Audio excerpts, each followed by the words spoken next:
Hello, and welcome to Calm and Cozy Stories, a place where everyone can find calm and enchantment beneath the soft glow of the moon, right before drifting off to sleep.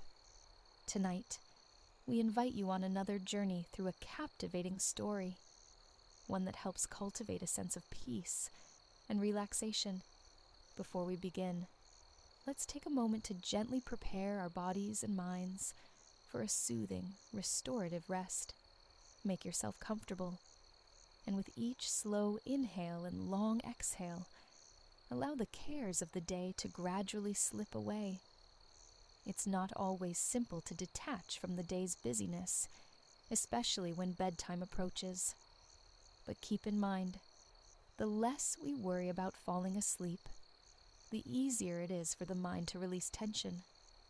Let the steady rhythm of your breathing carry off any remaining worries, and let the story you're about to hear guide you into deep relaxation. Now, settle in and allow the moonlit atmosphere to softly embrace you.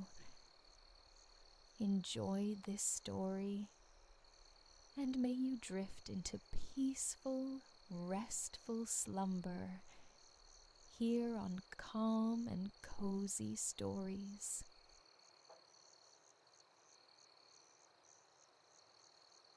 An age ago, perhaps, or merely yesterday, winter clamped its jaws upon the realm and refused release. Spring became a forgotten myth, a half-heard lullaby. So profound was the freeze, so enduring, that children were born into its grip, reaching adulthood without ever witnessing a thaw, never seeing the sudden explosion of blossom on a branch, nor feeling the benediction of summer sun upon their skin. Such concepts remained elusive, phantoms conjured in the fireside tales of their elders. The pastels they recognized painted not petals, but the bruised hues of the twilight sky clinging to ice crystals. Verdancy, to them, was solely the stoic, unchanging shade of the pine and fir, stalwart against the pervasive white that blanketed most of existence.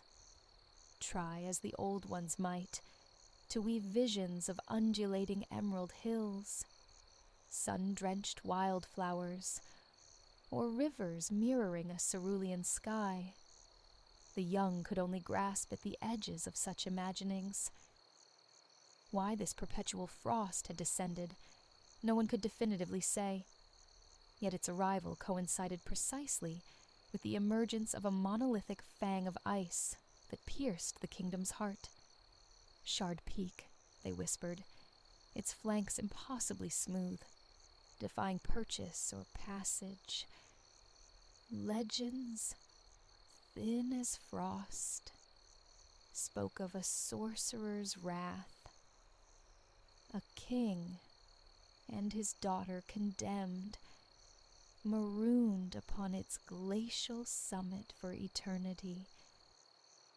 Hearthside chronicles recounted valiant failures, knights armored in hope, sturdy yeomen bearing tokens for the lost princess, all dashed against the slick inclines, thwarted not only by the treacherous surface, but by the peak's sentinel, a raptor of monstrous scale, whose shadow heralded doom. Axes and picks offered fleeting purchase, only to be abandoned in the desperate defense against feathered fury. To scale the spire and withstand the avian guardian seemed a task beyond mortal endeavor. From the bravest paladin to the humblest farmer's son, Shard Peak remained inviolate, the princess unreachable. Near Shard Peak's daunting base dwelt Kalen, a youth whose world had always been sculpted in frost.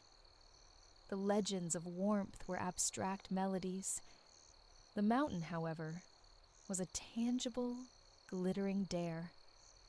He navigated the frozen village pond, not with mere skill, but with a thoughtful grace, etching circles on the ice, his gaze often drifting towards the crystalline spire that dominated his skyline. A quiet ingenuity simmered within him, a fascination not with lost seasons, but with the challenge itself. Maturity brought not a longing for forgotten summers, but a fixation, conquering the unconquerable. The notion arrived with stark clarity.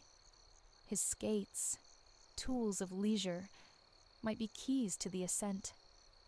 He revealed his intent over the humble evening meal, the firelight catching the earnestness in his eyes. His skates would bite where boots slipped, freeing his hands for the avian guardian. Dismay clouded his mother's face. Doubt furrowed his father's brow. How could he prevail where seasoned men had faltered? What gift could he possibly offer?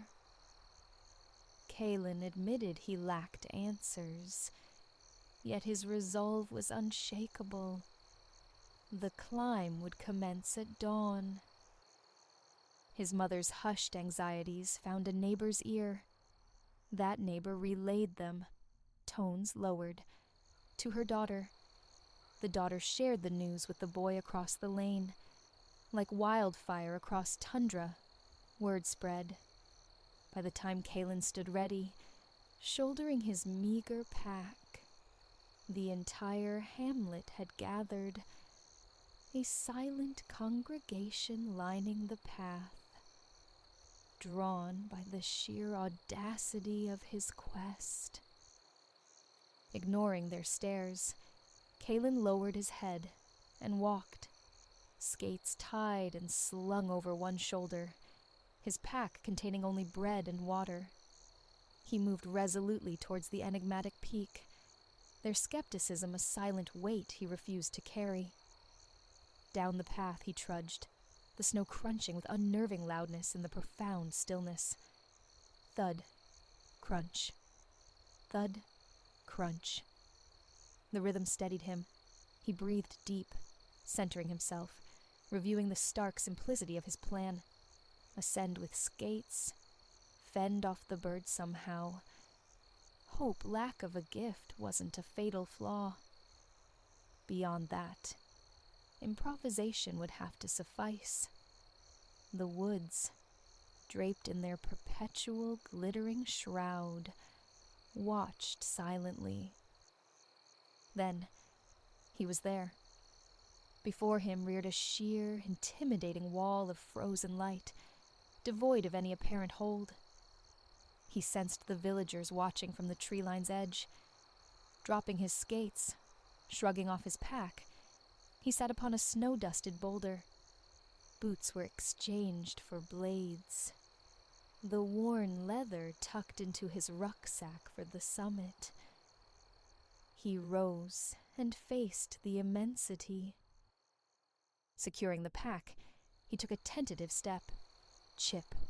The forward point of a skate bit into the ice. Thrust. He levered himself upward, leaning into the steep incline, balancing with outstretched hands against the frigid surface. Chip, thrust.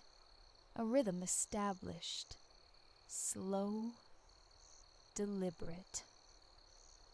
He climbed, looking neither left nor right, certainly not down. The watchers below dissolved from his awareness. Gradually, he climbed out of the mountain's morning shadow into a realm of fractured sunlight. The ice here wasn't merely frozen water. It was a prism, refracting noon's glare into 1,000 blinding shards, simultaneously translucent and impenetrable. Unlike any stone mountain, Shard Peak glittered, alive with captured light. Yet the brilliance brought no warmth. An increasing chill permeated the air, accompanied by a sharp wind that keened around him, a constant whistling drone that bit through his layers. Time lost meaning. Pick, step, hoist. Pick, step, hoist. His trance was broken by a new sound, riding atop the wind's moan. A cry, distant at first, then drawing alarmingly near. Kalen tilted his face upward, searching the dazzling sky. He knew what it must be. At first, only the blinding glare met his eyes.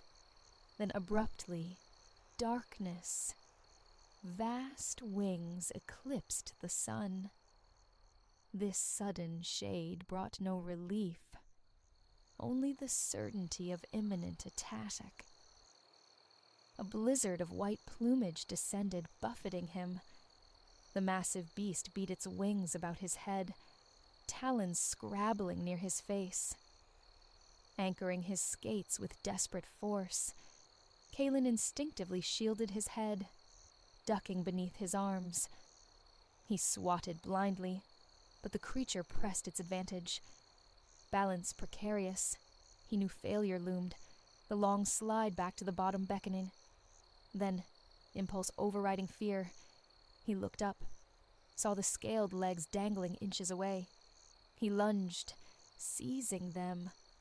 One powerful limb clutched tight in each hand. The eagle shrieked with outrage. It surged upwards, tearing Kalen's skates free from their icy purchase with contemptuous ease. The world tilted violently. Ice rushed past below, as the great eagle, burdened but immensely powerful, clawed its way skyward. Below, the snow-draped land unfurled like an ancient map, impossibly distant, achingly beautiful. Miniature houses, thread-like roads, trees like scattered pins. A marvel, yet his grip faltered, muscles screaming against the strain. The weight of his skates dragging him down. Just as his strength threatened to evaporate, a beacon flared against the white expanse. A solitary tree, impossibly wrought of shimmering gold, its leaves whispering light and warmth into the frozen air.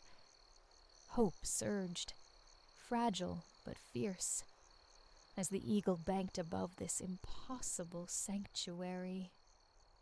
Kalen released his hold. He crashed into the branches, the impact resonating like 1,000 tiny bells. A wave of musical vibration washing over him. Disoriented, he found himself cradled within an immense nest, woven not from twigs, but from gleaming golden boughs. At its heart lay an egg, colossal, incandescent, its surface pure, radiant gold, yet fused to the nest's base by collars of ancient frost. It seemed to have rested there for an age. Here, perhaps, was his offering, a gift worthy of a princess. He crawled closer, touched the egg's cool surface, tested its immobility. Frozen fast. He pushed lightly. It wouldn't yield without shattering. Then, a thought sparked. From his pack, he drew his water flask, the liquid inside still holding a trace of warmth from his body. Carefully, he trickled the water over the icy bonds where egg met nest. Steam hissed faintly. The frost yielded, contracted, vanished under the lukewarm stream. The golden shell gleamed, suddenly free. He rocked it gently. It shifted loose in its cradle. Victory seemed near when a furious cry split the air. The white eagle plummeted back towards the nest, wings beating, intent on reclaiming its treasure. Kalen scrambled, mind racing. Looking quickly around, he snatched the only thing at hand, the dense loaf of bread from his pack. As the eagle's talons descended towards his head once more, he thrust the loaf upwards. The bird seized it, mistaking the humble bread for its golden prize, and soared away, with a triumphant mistaken shrieks, its cries fading into the vast, cold sky. Silence returned, profound and sudden. Kalen took a moment, breathing deeply. Assured the eagle was truly gone, He turned back to the egg.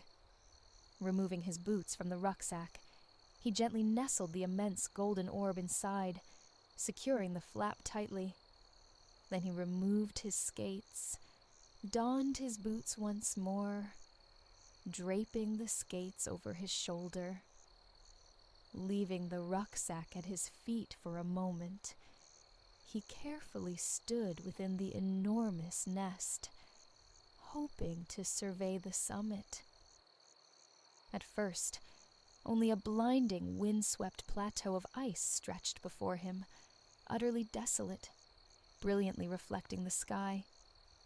Shielding his eyes, however, he caught a distant, intermittent glint against the white. He held his breath, watched. It flashed again. Something else existed out here. Castle or mirage, it was his only destination. He resolved to walk towards it. Retrieving the precious heavy burden, he carefully descended through the golden branches, shimmering down to the icy ground. Hoisting the rucksack high, he began the trek across the frozen expanse in the direction of the mysterious flash. Time bled away. The frigid temperatures numbed his face and fingers. The unrelenting brightness wearied his eyes. The sun, lower now, painted the ice in bruised evening hues. Mid-afternoon, he judged, hoping desperately to reach the flashing object before nightfall claimed the barren peaks. No other shelter existed. He made progress across the ice sheet, blessedly unmolested by the white eagle. As he drew closer, the softening light revealed a structure, growing larger, taking form. Soon, he was certain, the castle from the village tales. And what a palace of ice it was! As if sculpted directly from the elements, its towers and turrets plunged skyward in massive, glittering shapes. An impossibly tall and delicate fortress of light, capturing and amplifying the sunset's fleeting fire. Orange, rose, burnished gold. He reached the front, pausing before a drawbridge locked fast by ice, lowered across a moat that was now a solid, snaking river of crystal. Carefully, he picked his way across the bridge and stood before immense, crystalline doors. Having reached the point where planning dissolved into the unknown, he did the only thing he could think of. He knocked. The sound shattered the silence, echoing endlessly within the glass castle, a sound both vast and fragile, as if it were the first knock the fortress had ever known. He waited, the silence stretching. Then, with a grinding reluctance, as if recalling a long-forgotten function, one door began to creak inward. Pushing against its immense weight, framed in the opening, stood a young woman. She wore a simple white gown beneath a heavy cloak, but added to this were a vibrant blue muffler wrapped high around her neck, and most improbably, a pair of thick, woolly earmuffs. Her eyes, wide with astonishment, fixed on him. She opened her mouth, seemed to reconsider, took a deep breath, and then, quite assertively, demanded, "Who?" Her voice clear despite the muffling layers. "Are you, precisely?" Kalen, unsure what he'd expected but certainly not this direct interrogation, haltingly gave his name, his village. He added, feeling foolish as the words left his lips, that he had come, if she was agreeable, to offer rescue. She looked back at him dubiously, her gaze taking in his skates, his rucksack, his distinct lack of heroic accoutrements. Then his face lit up. "But I found something," he offered, hope flickering in his voice. "Something special I brought for you. May I bring it inside?" This clearly captured her interest.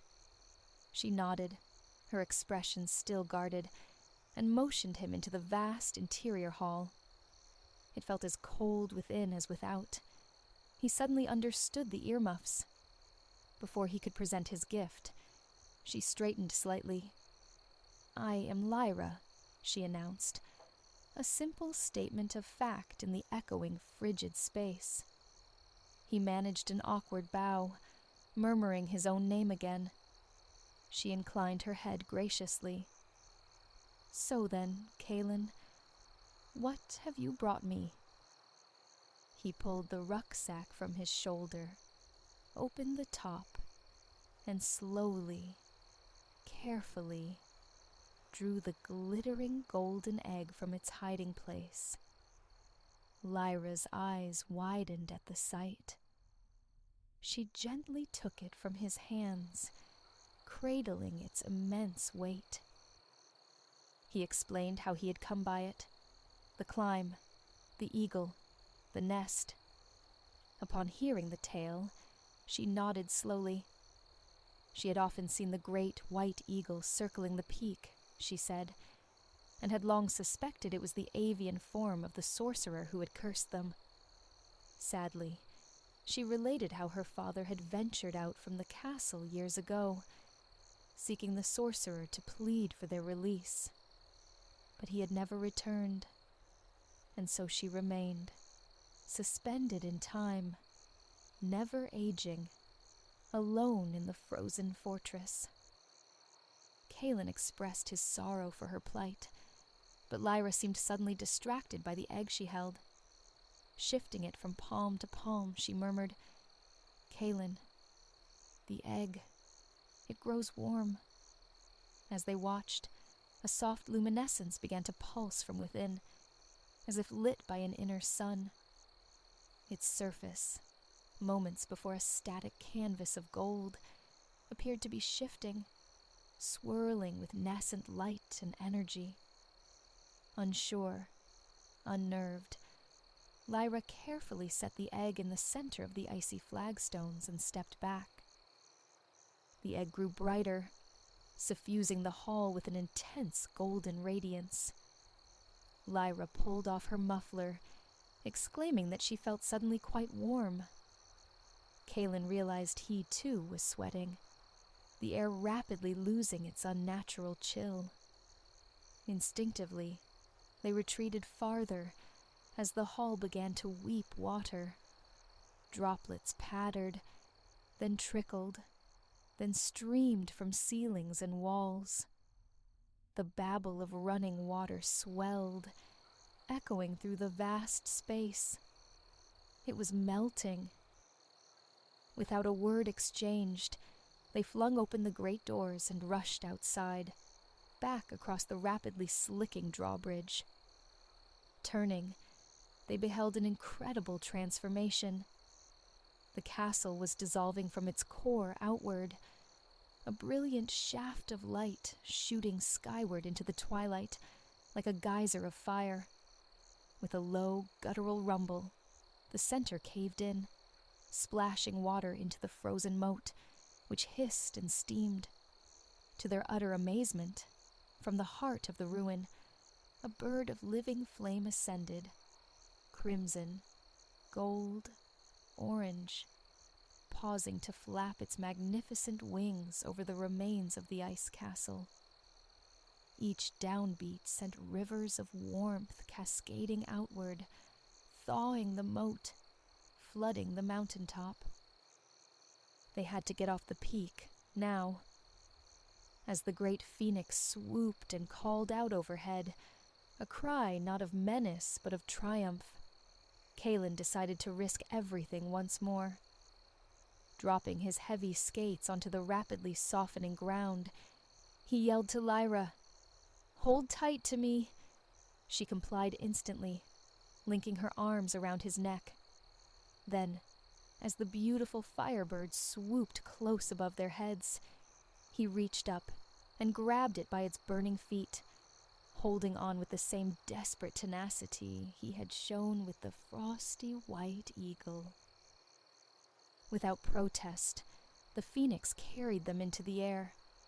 The fragile ice palace vanished below, the ground itself melting away, caving in.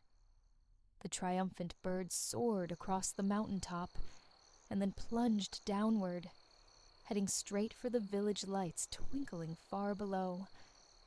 The slippery mountainsides sped by beneath them, now streaked with rivulets of water cascading downhill. The wind in their faces was powerful, but now it was filled with an astonishing heat. They closed their eyes tightly, concentrating only on holding fast. Then, in an instant, their feet were brushing sodden earth. They released the bird, tumbling in a heap in the clearing at the foot of the mountain. The phoenix searched upward, a fantastic glowing orb against the darkening sky, then vanished into the distance with a final, echoing cry. A shower of golden sparks dispersed in its wakes, drifting gently to the ground like remnants of a meteor shower. Kaelin and Lyra lay in the wet, patchy snow, facing upward, gasping for breath. After a few incredulous moments of silence, they turned their faces to each other, mud-streaked and disheveled, and laughed. A raw, relieved, unbelievable sound. They had done it. Lyra was free. Kaelin was home.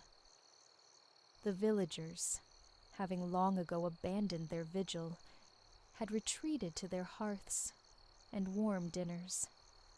Nobody witnessed Kaelin trudging homeward through the moonlit slush, an unfamiliar young lady, still absurdly wearing earmuffs, on his arm.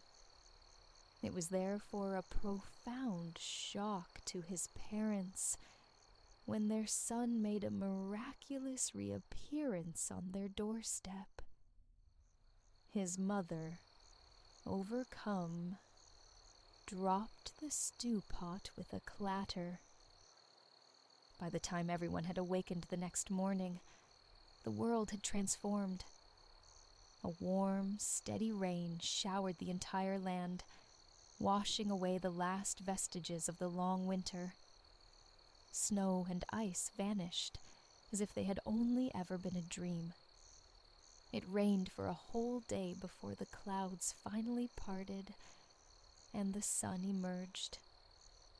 When the first truly warm rays of spring were felt upon faces young and old after so many years, the village rejoiced with an almost forgotten exuberance.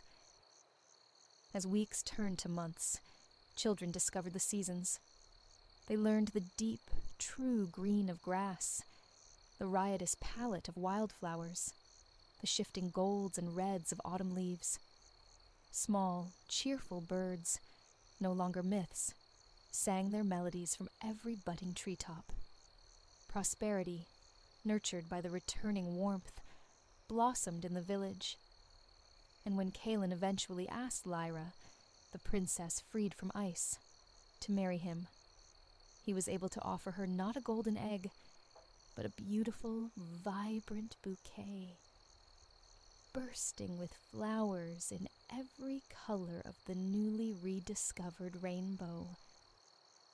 Barcelona breathed, a sun-drenched exhalation, carrying the scent of salt and blossoms down the vibrant artery of La Rambla. Beneath the dappled shade of plane trees, the Mediterranean warmth softened, inviting a languid energy that pulsed through the afternoon crowds. For Alara, a sculptor of clay hailing from the sun-baked sprawl of Los Angeles, this first full day shimmered with promise, a canvas awaiting the imprint of Antoni Gaudí. His name was a legend whispered in architectural circles, a visionary whose defiance of convention resonated deeply within her own artistic spirit. To finally stand where his structures pierced the Catalan sky felt like a pilgrimage, a certainty that she would carry shards of this brilliance back to her studio. Arriving early at the designated rendezvous, a pleasant hunger gnawed. The boulevard, a river of humanity flowing between stalls pungent with promise, offered solace. Her eyes settled on a familiar comfort, tortilla de patatas. She'd first succumbed to its simple perfection, that humble alchemy of egg and potato, during a college stint in a Spanish kitchen. Now, seated amidst the Barcelona bustle, she savored a golden wedge, a taste of memory mingling with the present. As the last satisfying bite dissolved, a placard, aloft like a small banner, signaled the commencement of her quest. Ilara approached, offering her name just as others coalesced, their voices a low hum of shared anticipation, murmurs of Gaudi's marvels, especially the near-mythical Sagrada Familia, rising like expectant prayers. Sophia, the guide, her smile encompassing the small constellation of enthusiasts, drew them into a circle. Her voice began weaving the tale of the master architect. Antoni Gaudi, she explained, emerged from the Catalan soil in 1852, migrating to Barcelona's embrace at 18 to chase the ghost of architecture, a childhood fascination with nature's inherent geometries, the spiraling logic of shells, and the branching fractal of trees, became the lifelong lexicon of his design. He walked through life perceived as an eccentric, a solitary mind, charting unknown territories of space and form, yet undeniably gifted, possessing an almost preternatural grasp of structure. Craftsmanship wasn't merely adjacent to his architecture, it was its lifeblood. Ceramics, stained glass like captured light, wrought iron twisted into organic fantasies, intricate carpentry, and the shimmering skins of Trencadee's mosaics, all were integral threads in his complex tapestries. Nature, faith, and geometry formed his holy trinity. Though initially a luminary of modernism, Catalan modernism's flamboyant bloom in the late 19th century, Gaudi's relentless innovation, ultimately shattered stylistic confines, pushing relentlessly against the perceived boundaries of the possible. Obsessed, consumed by his art, Gaudi labored until his final breath. Now, decades later, his name echoes globally, his genius celebrated, 7 of his creations enshrined as World Heritage Sites, magnets drawing admirers from every corner of the earth. Sophia paused, inviting queries before they embarked. A brief, eager chatter filled the air, then the group ambled down the wide promenade. A zephyr stirred the leaves overhead, carrying the intoxicating perfume of cinnamon and sugar from a nearby churro vendor. Impulse seized Ilara. She darted over, securing a warm, ridged loop of fried dough, dusted heavily with sweetness. Closing her eyes, she took a bite, a satisfying crunch yielding to tender warmth, and a contented smile bloomed on her face. Their initial pilgrimage led them to Palau Valerio, erected between 1885 and 1890, Gaudi's inaugural commission from his enduring patron, Señor Valerio, a private citadel nestled within one of the city's most coveted districts, its street the first in Barcelona graced with paving and drainage. The mansion served a dual purpose: sanctuary for Valerio's burgeoning family, and stage for glittering high society gatherings. Imagine, Sophia prompted, guests arriving via horse-drawn carriage, passing through imposing iron gates, while their steeds were quartered in subterranean stables. The visitors themselves ushered upwards into the receiving chamber. The Palu's exterior presented a facade of relative restraint, a stark contrast to the lavish theater within. Its heart was the central hall, designed for Valerio's entertainments, its ceiling pierced with apertures where lanterns once hung, mimicking a private cosmos, a star-strewn sky indoors, a hallmark of Gaudi's inventive flair. Yet, even in its external simplicity, creativity flourished. Stone, iron, and ceramics converged, evoking the grandeur of Florentine Renaissance palaces. The entrance portals heavy with symbolism, alluding to Catalan strength and its cultural rebirth.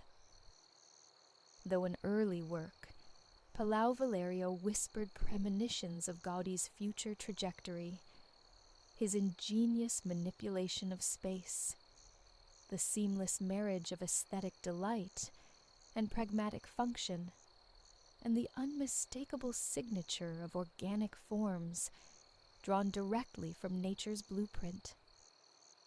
Moving onward, Ilara felt the afternoon sun warm her skin, the solid presence of the ancient city beneath her feet. Gratitude washed over her.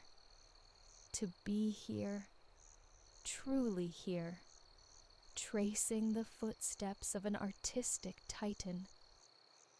Next rose Casa Carmona, a metamorphosis undertaken between 1904 and 1906.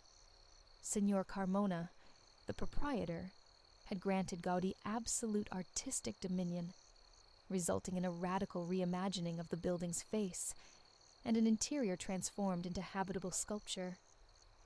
Locals knew it as Casa dels Ossos, the House of Bones, its very structure evoking an organic, skeletal grace. Gaudi's nature-inspired motifs grew ever more sophisticated. Tree trunks, weathered bones, the fluid dynamics of living things. He translated this natural language into built form. Straight lines were aberrations in Casa Carmona's universe. Curves reigned supreme.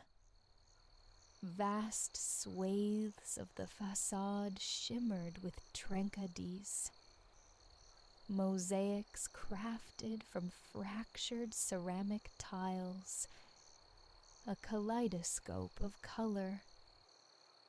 Its roof, tiled in iridescent hues, rippled like the scaled back of some slumbering dragon, imbued with a fantastical storybook aura. One could almost imagine it stirring, stretching its ceramic wings against the Barcelona blue. Whispers circulated, Sophia noted, suggesting symbols of St. George, Catalonia's patron saint, locked in eternal struggle with the dragon, woven into the very fabric of the house. The ground floor, too, embraced the surreal. Irregular, ovate windows punctuated undulating stone walls, conjuring a sense of fluid spaciousness. Yet, beneath the organic whimsy, lay profound functionality, pioneering techniques that anticipated architectural trends by a century or more. Critics attempted to pin labels: Art Nouveau, Gothic Revival, Modernism, but Gaudi defied easy categorization. He was an innovator, a true creative force, demonstrating an uncanny understanding of structure, while simultaneously refining historical styles through novel techniques and aesthetics. His designs pulsed with efficiency and dynamism, wildly imaginative yet harmonious, reverent towards nature, playful and utterly unique. Emerging from Casa Carmona, Ilara felt incandescent with inspiration. The sheer, breathtaking originality of the House of Bones surpassed any photograph, any description. It was like wandering through an exquisitely crafted gingerbread house, conceived by a sophisticated surrealist. Her artist's sensibility thrilled at the fusion of playful eccentricity and rigorous design intelligence.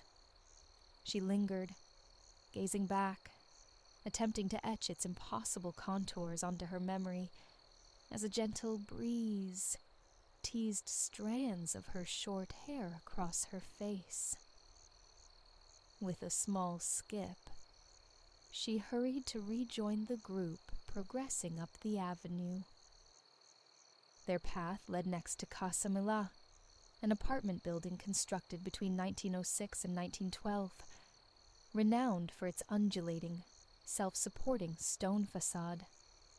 This structural innovation permitted expansive windows, bathing interiors in light, and allowing unprecedented flexibility in spatial arrangement.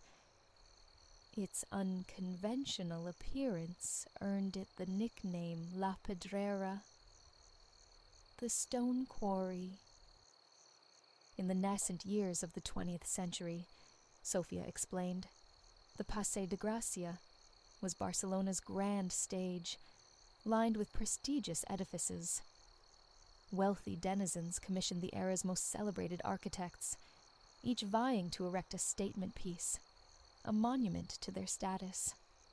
Gaudí, true to form, crowned Casa Milà with a dramatically curved terrace and a rooftop populated by sculptural chimneys, some chiseled squares, others honeycombed, still others hinting at arabesque forms.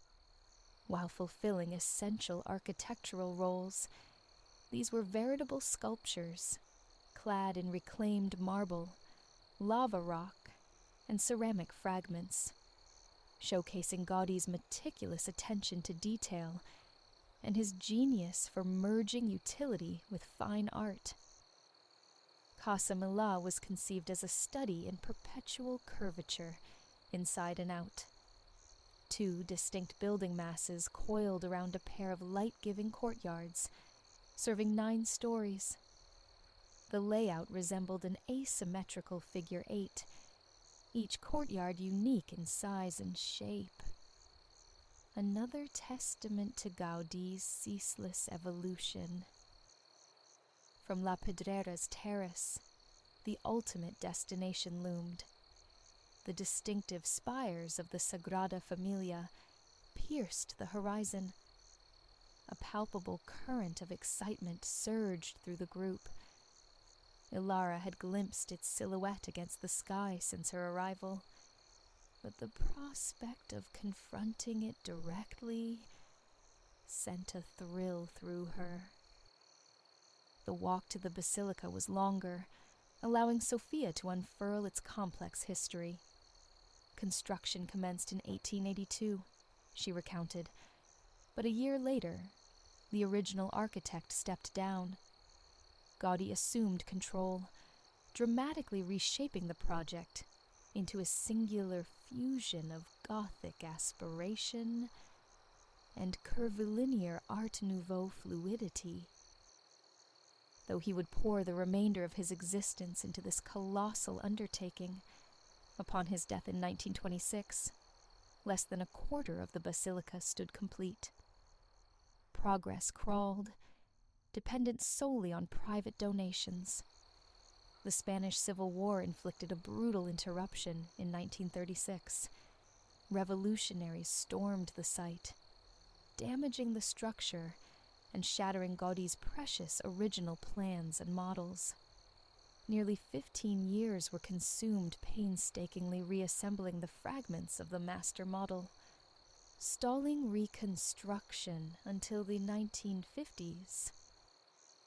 Gaudí, foreseeing he would not witness its completion, meticulously crafted detailed models to safeguard his vision for posterity. This foresight fueled the unwavering dedication to faithfully restore his designs after the war's devastation. His ambition was staggering: to inscribe the entirety of Catholic history onto a single edifice, a perfect temple narrating the life of Christ and the saga of faith.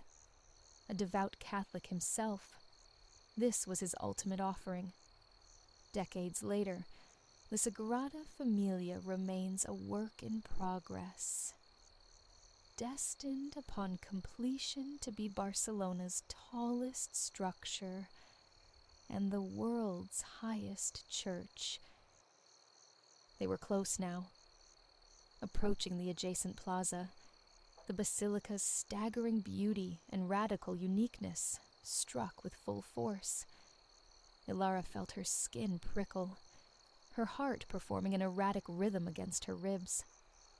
She paused, needing a moment, drawing deep breaths to anchor herself in the overwhelming presence of the structure.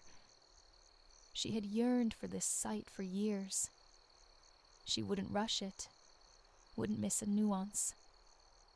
Breathing slowly, she offered a silent thanks for this extraordinary, unrepeatable encounter.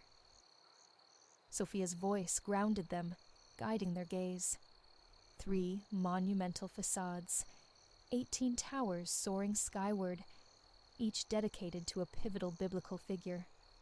The pinnacles atop the steeples and the nativity facade echoed cubist geometry, forms popular in Spain decades later. One recurring motif, resembling an hourglass, provided both structural integrity and visual rhythm throughout the basilica. Ilara found herself mesmerized by the towering spires, intricately carved stone reaching for the heavens like petrified aspirations. They reminded her, whimsically, of colossal pointed churros, crowned with sculpted finials. The exterior alone pulsed with such personality. She felt an almost desperate eagerness to discover the magic held within. Stepping inside was like entering a dream woven from light and color. Sunlight fractured through immense stained glass windows, painting the air itself, creating an ethereal, multi-sensory immersion in wonder. Turning, Ilara saw the interior columns, not mere supports, but colossal branching trees ascending towards the vaulted canopy. Gaudi's intention, Sophia murmured, was to evoke a sacred forest, a space where humanity might feel closest to the divine. The sheer engineering audacity required to realize such a vision was staggering. Consistent with his earlier works, straight lines and flat surfaces were banished from the Sagrada Familia. Gaudí sculpted space itself. Columns transitioned from square bases to octagons, then helicoids, finally resolving into circles. Geometric forms intersected and morphed, creating surfaces that seemed alive, constantly shifting. And the details, wrought iron railings coiling like vines, spiraling staircases, intricate ornamentation, exploded with exuberant curves and imaginative flourishes, as if the very substance of the building had burst into art.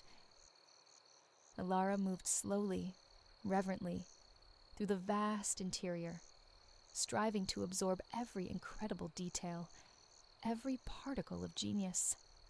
It was unlike anything she had ever witnessed, endlessly fascinating, profoundly inspiring.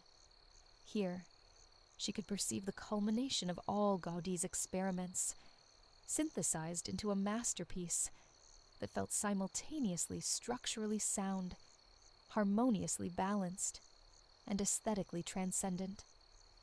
The immense craftsmanship, the seamless integration of organic, nature-drawn elements. It was all breathtakingly apparent. His unwavering dedication resonated too. She recalled Sophia's words about his struggles, finding funds, persevering through civil war, vandalism, economic hardship, personal trials. For the final 43 years of his life, Gaudí remained utterly consumed by the Sagrada Familia's design and construction. Today, the basilica stands not just as Barcelona's emblem, but as a global icon, drawing millions. It remains a profoundly complex, innovative, and masterful testament to artistic vision and architectural prowess. Sophia gathered them one last time, her farewell an invitation to linger, to marvel, to truly savor the myriad wonders held within Gaudí's magnum opus. Ilara chose to stay. She drifted back towards a stained glass window, watching the prismatic light refract across the stone floor, colors dancing on her skin.